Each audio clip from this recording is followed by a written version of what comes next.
Welcome to Actions and Limits. My name is Justin Atherton. I'm the Peak Performance Consultant for Confidence Unchained. With me as always is Paul Fortune. Paul is a mindset coach and the founder of A Call to Action. And together, we make Actions and Limits.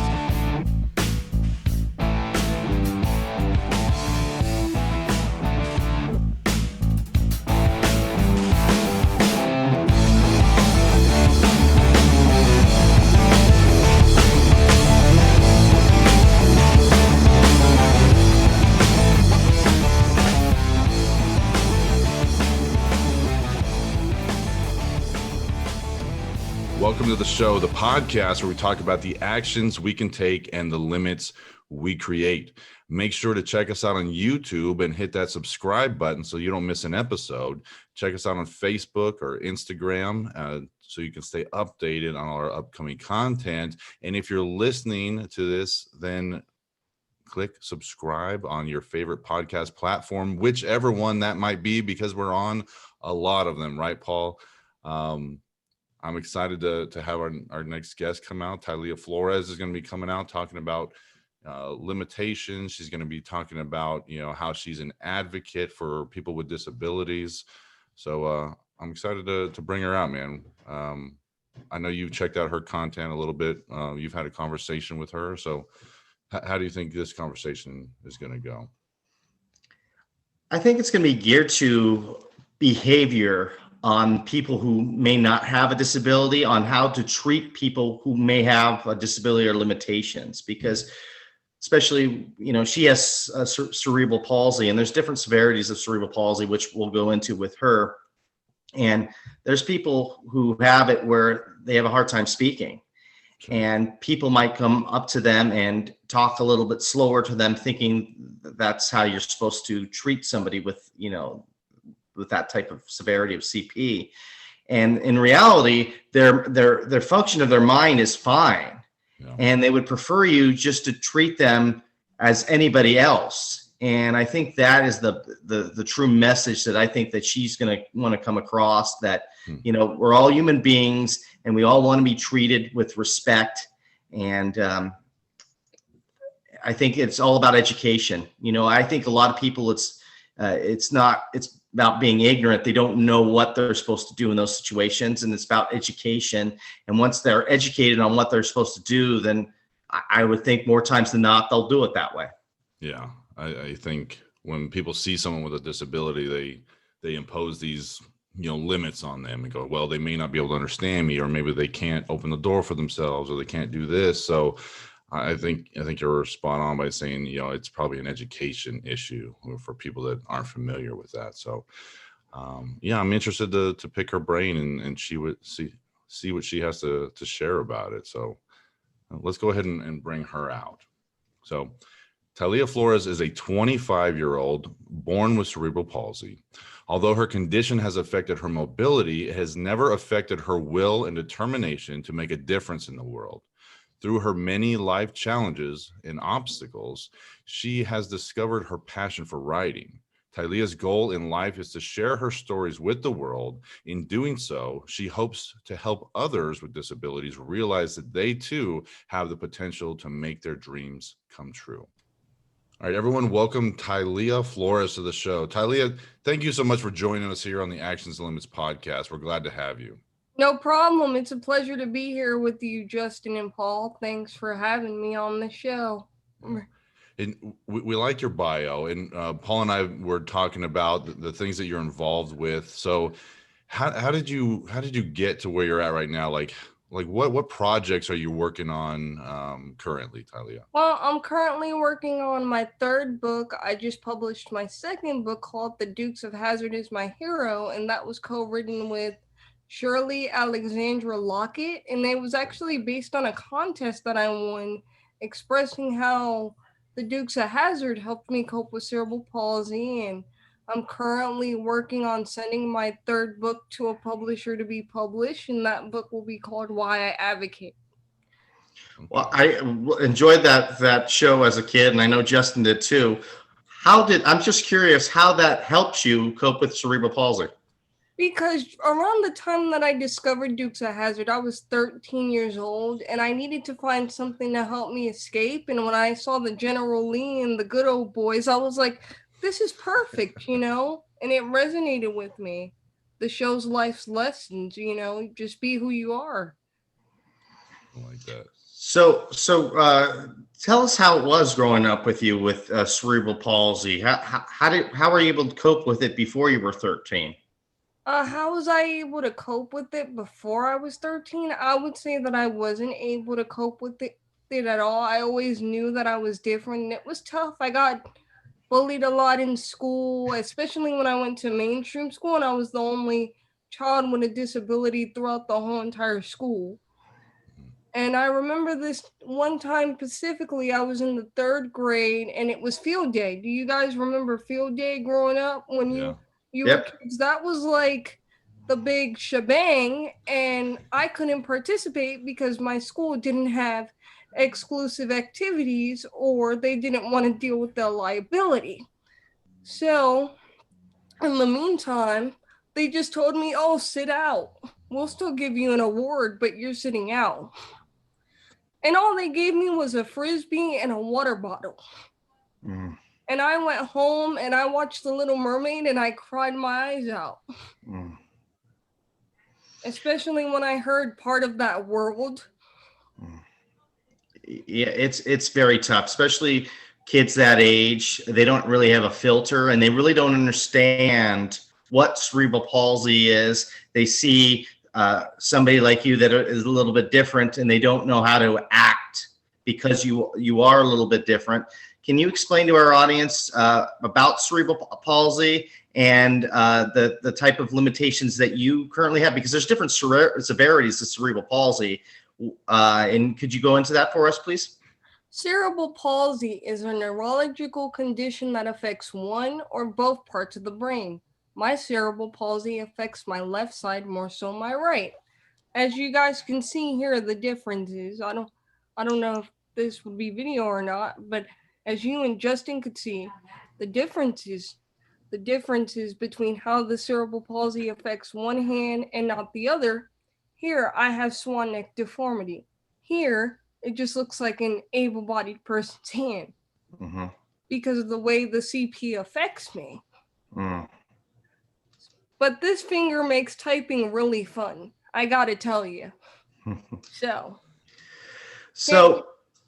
you're 13, and obviously you gravitate to a TV show that helps you cope with it. What other things did you do to help cope with it? Because I got to believe not just a TV show is going to help you cope with it. There's got to be other things that you did. I played softball. I co-piloted an airplane by the time I was 12 years old. I was into air piloting at 12 years old. I got to fly a plane with a co-pilot through an amazing organization called Challenge Air. I played softball all the way up till I was 16. But then when I was 15, tragedy came into my life, because that's when I lost my best friend to a brain tumor. After reconnecting with him after, I think, 10 years, one day he was on MySpace and he found me on MySpace and we reconnected. But shortly after that, he got diagnosed with the brain tumor, and that was a tough loss. And through that loss, I was able to find my passion for writing, and that's when I published James Ticking Time Bomb. So what was James Ticking Time Bomb about? James Ticking Time Bomb is about a teen father who's trying to figure out what he wants to do with his life before his time ends, and that's available on Amazon. That is my first official published book. Now, is that where you got your passion for, being an advocate, or how did that come around? Yeah. So the passion for being an advocate, after publishing James Ticking Time Bomb, I realized that there's a lot of misconceptions about cerebral palsy. And if I could use this tragedy to help me cope with the grief and publish a book, then I could help the world understand cerebral palsy by writing my story and telling my story. So you graduate high school. Did you go on to college, or what was your education? I went on after I graduated high school in 2014, 7 years ago, through Florida Virtual School, I went to a trade school called Future Learn, and it is available online, and it's based in the UK. So I got my studies for English literature in the entertainment world through futurelearn.com. The entertainment world. So did you want to get in? What did you want to do in the entertainment world? I wanted to write movies. I wanted to be the person that writes the movies. I've written a few movie scripts, but they haven't gone very far yet. Is that still a passion? Are you still going to go for it? Yeah, I'm still going to go for it. It's just taking me a lot of time because I want to get all my life experiences in place. So, life experiences like what? Like getting married and having kids and doing the whole thing, like just doing my full life. And then I'll have somebody like Angela Bassett play my role. Like, well, I don't think you have to wait till you get married to get a screenplay going. Well, because I just want my life figured out first before I can write the screenplay of my life. Because that's my main thing, I guess. Is there such thing about figuring out life? Like I think Paul and I are still, trying to figure that out. So Yeah. No, not really, but I just say by the time I'm married, I'll probably write my first movie in its entirety, because by then I'll have more inspiration. Sure. Well, I hope you don't wait for inspiration to get married, because you got a lot to offer now. You don't have to wait for somebody else to help you with that. You got a lot of talent right this moment. Yeah. You don't need to wait till you get married. I say do it now. Don't wait. Let's go. I'll take your advice on that, Paul. I will for sure, because I have a couple of movie scripts, but they're just too graphic. They're like horror. Like, hey, people like those genres, people like those horror movies. So put them out there. Someone will latch onto that. There's plenty of movies out there like that. I agree with Paul. Do it now, whatever that is. Don't sit around and wait for motivation to occur, because it's not going to. It's all self-derived stuff, and it sounds like you know what you want. You're just waiting for that right moment, which is never going to show up. It's never going to show up, Tylia. There's not going to be a sign that says start now. I'm going to tell you right now. You're just going to have to do it. I realize that in life, that if I ever wanted to do something, I just do it. Writing a book and getting involved in advocacy, it was like just a decision that I had to make for me. I would say. What are you doing in that world of advocacy right this minute? What steps are you doing to promote awareness for people with limitations? Well, I'm actually doing public speaking. Like this summer, I'm speaking at the Equality Learning Summit in Washington, D.C. for DC kids.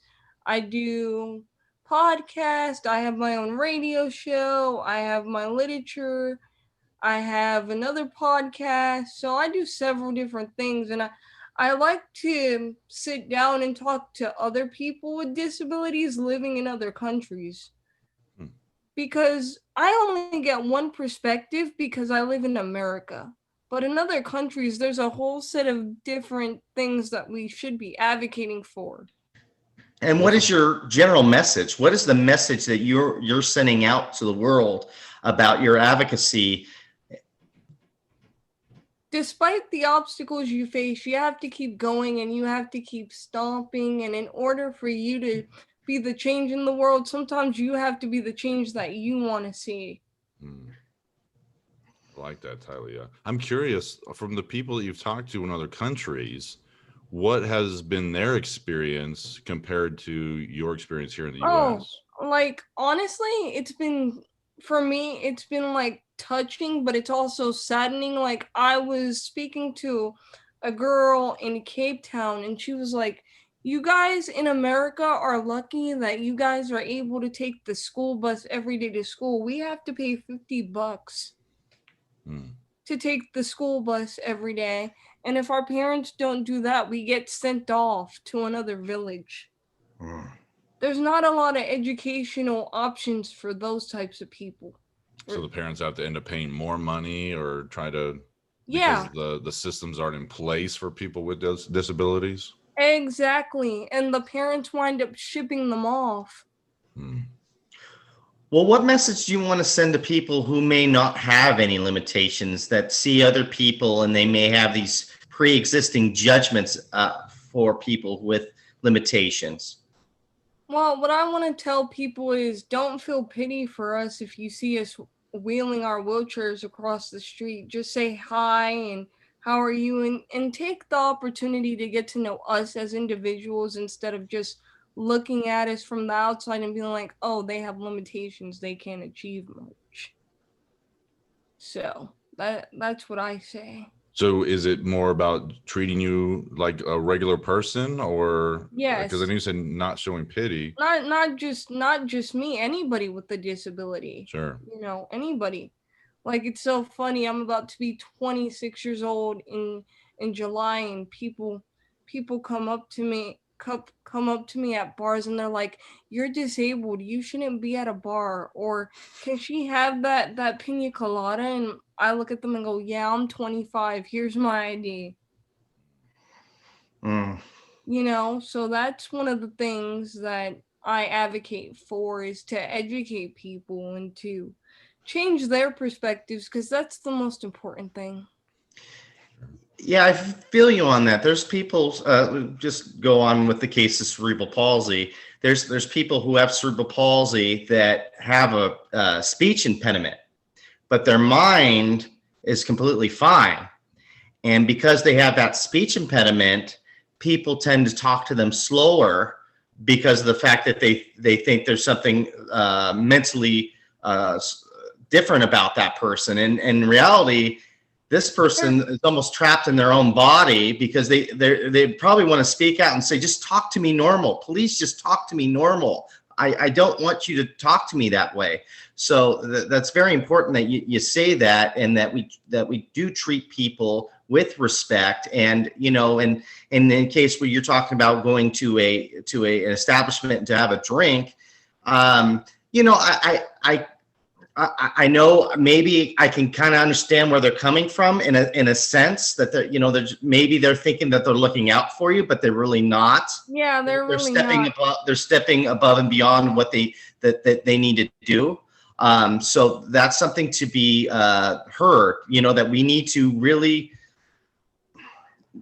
stay in our own lane, and so to speak, in Yeah, situations. and just let us show you what we can do, because there's a lot we can do. And Paul, you just took the words right out of my mouth, what I was gonna say, because I have a best friend that he has cerebral palsy, and he's a DJ, but he can't speak for himself.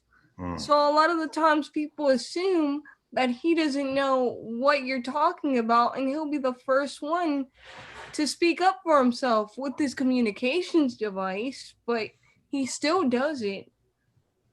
So You know, what's some advice you give to people out there that aren't very educated on dealing with people with disabilities? Like, is there a certain way to approach people? Like if we were having a conversation in a bar or something, is it like, hey, can I help you with something? Can I help with your wheelchair, or do you want me to leave you alone? Like, how do you you you want educate? Like, how do you help people get educated? you want to know what the right thing to say is, cuz I've had this happen to me a lot. Just say hi and just introduce yourself, and then once we get into dialogue and I feel comfortable enough, then if you ask me that, I'll be like, yeah, sure, of course. Instead, Perfect. versus you come up to me and you say, well, do you need help? What's wrong Yeah. with you? Or what's your condition? It's like, whoa, Yeah. whoa.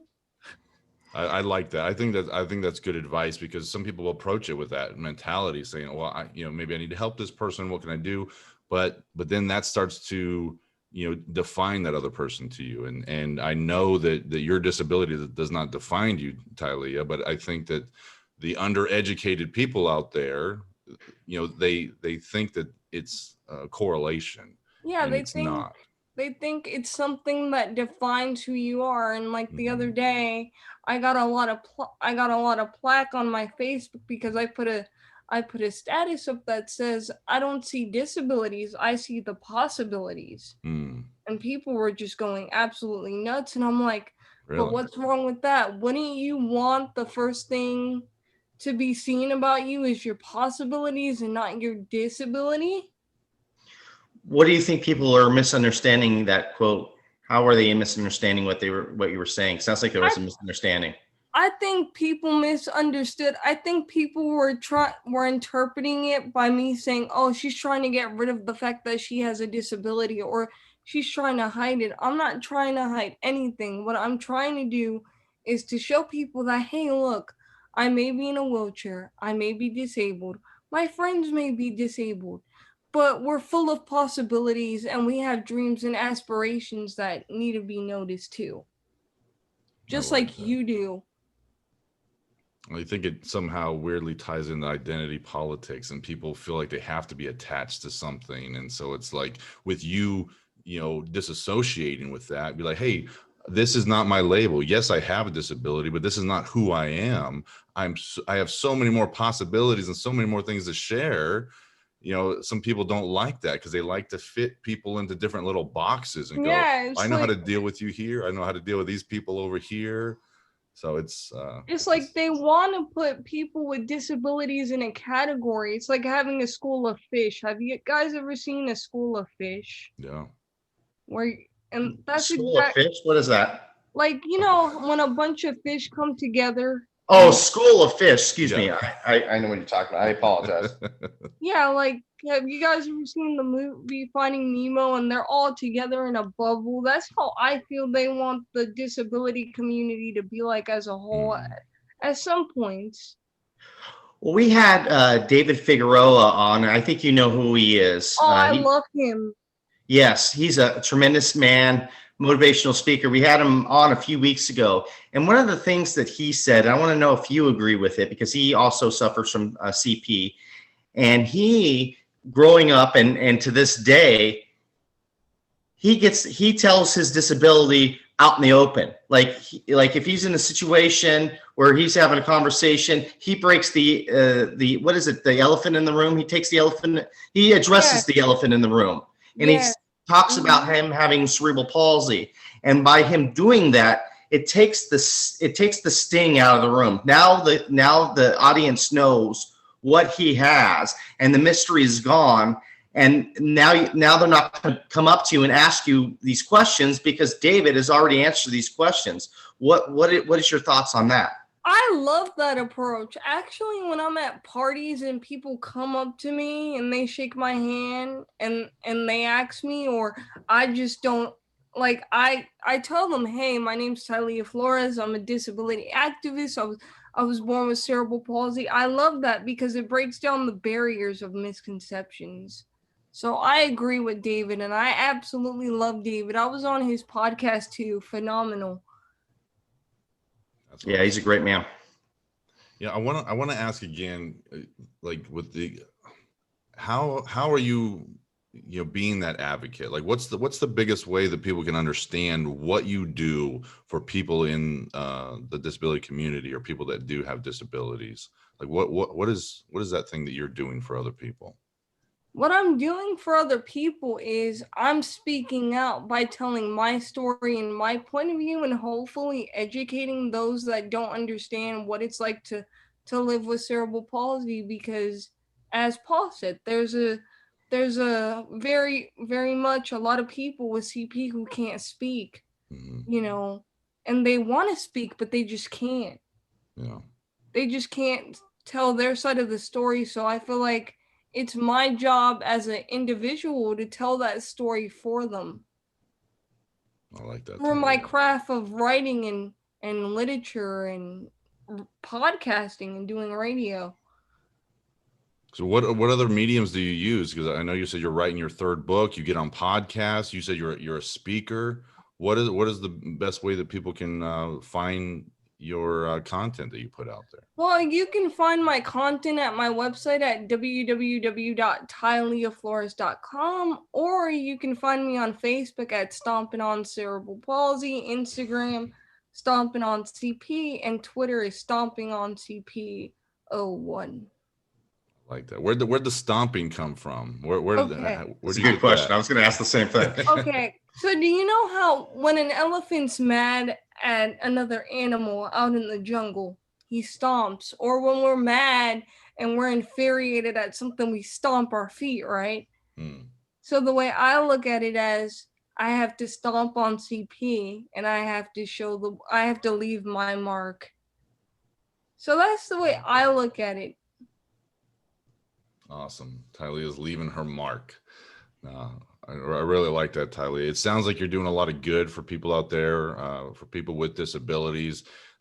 Biggest thing I think is the education of people that aren't familiar with that and how to interact with people. And it sounds like just treat them like a normal person and just have a Yeah. conversation. Just say hi, rather than treating them like their disability. I think that's a great message for people out there that don't have a clue. Yeah, thank you so much. And my main goal is to tell people that it's okay to be different. It's okay to celebrate disabilities and celebrate diversity because we're all equal. Yeah, for sure. 100%. Over 17 million people have cerebral palsy globally, but we don't get awareness like autism does. Like in the month of April, you see a ton of things about autism. You see the White House go blue.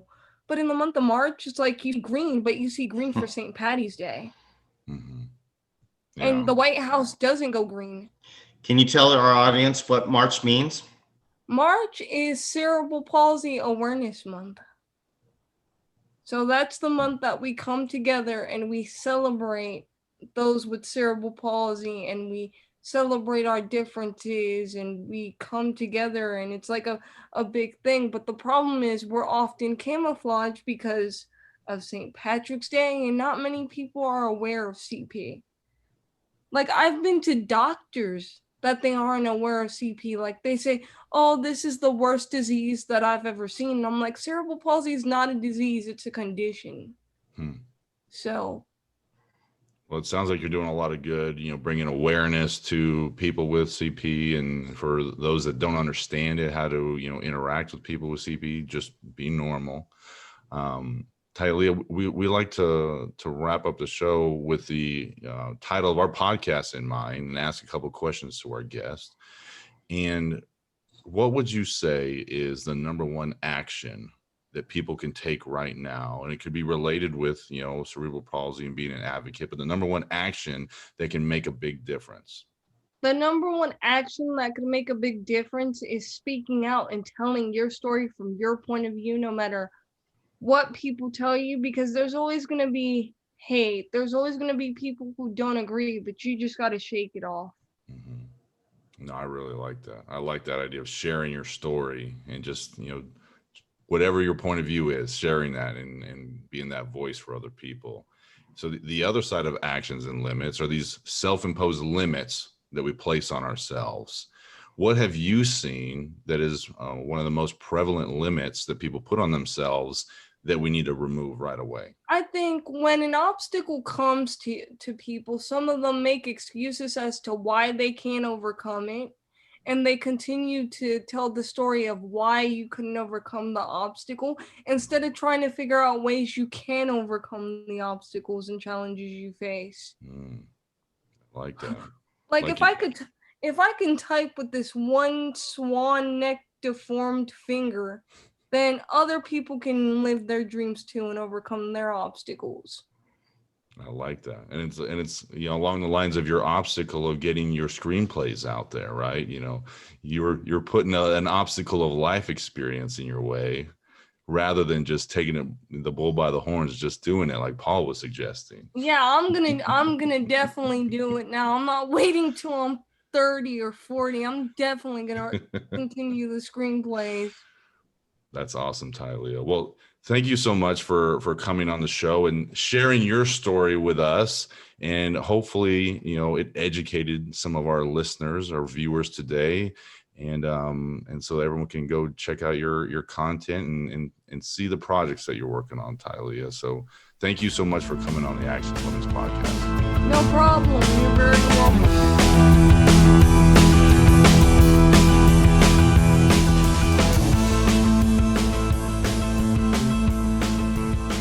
glad Tylia could come on the show and share her story. I think it was a good, combination with having David on a few weeks ago and getting, someone else to share that story. The Dukes of Hazzards thing, man, that at the very beginning, it stood out to me just because I know how much you love the Dukes of Hazzards and how much we both grew up watching it, man. So that kind of surprised me when she brought that up at first. Yeah, it definitely surprised me, definitely because of the controversy later in life about the show, about various things. But she was able to watch the show and get the get the Sure. fun message of the show, and it worked for her. So good for her. And I hope that she doesn't wait for that screenplay to get married. I mean, I really think that I hope that if that's a goal of hers to get married, I hope hopefully that happens for her. But I don't want her to wait for that to have that start her life. Her life is starting right now, and it's time for her to write the screenplay and get it going right this moment. So that's what I wanted to get across to her. It seemed like you and I were having a little mini coaching session with her about the limitations that she put on herself. I'm like, she said, I have to have my life figured out. I want this, and this before I do anything. It's like, oh no. Yeah. There's no figuring this life out. There's just no, not at all. Going with it, rolling with the punches, taking what you have and dealing with it. And I think in the most part, she's doing that. She's taken her disability and turned it into something for herself to where she can share her story with others and educate people that have no idea. Right. I think you had a great point when you talked about how like people think they're helping when they try to, maybe assist someone with a disability or talk to them in a certain way, but they're just ignorant to what disabilities really are. It doesn't mean that people aren't processing information at the same speed. So people, try to talk slower or this. So it's education, I think is key in many factors, but in her case, that she talked about today, educating those people, I think is spot on. And it's a good thing that she's out there doing it. So I wish her luck with that. Yeah, absolutely. So, well, let's go ahead and wrap up the show with another segment of Ask Paul Anything. Make sure to continue to send your questions into actionsandlimits@gmail.com to get your questions featured on the show. Paul, you said you had a question that came in. Yes, this is from Sandy in Nevada, and she writes in and says, Paul, how do you overcome limitations to truly go after your goals? Fitting question. Yeah, I thought it was. That's why I picked this one out for this episode here. And what I try to do is I try to focus in not so much on my limitations, but I try to focus in on my strengths. And when I focus in on my strengths, sometimes those limitations go behind the wayside because my strengths overcome everything else. And a lot of it has to do with that mindset that you send out to yourself. If you have a positive mindset, that growth mindset, that grit, even in tough situations, you'll find a way. If there's a will, there's a way. But if you allow the limitations to take over the goal, you're in quicksand. It's going to be a tough goal with it, and allowing that patience and knowing that these goals that I'm setting for myself are lofty and they may not take place for a few years, but I got to be okay with that because I'm making progress. So that's my answer to that question. I like that. I think it's important to focus on your strengths. And like you said, a lot of people worry about those little weaknesses or the cracks in their foundation, but it's like, hey, you know what you're good at, freaking take that and run with it. So I like that, Paul. But another great episode, man. I'm glad that Tylia could come on the show and share her story. So another good week, man. For Justin Atherton, this is Paul Fortune. We'll see you next week. All right. See you next Monday.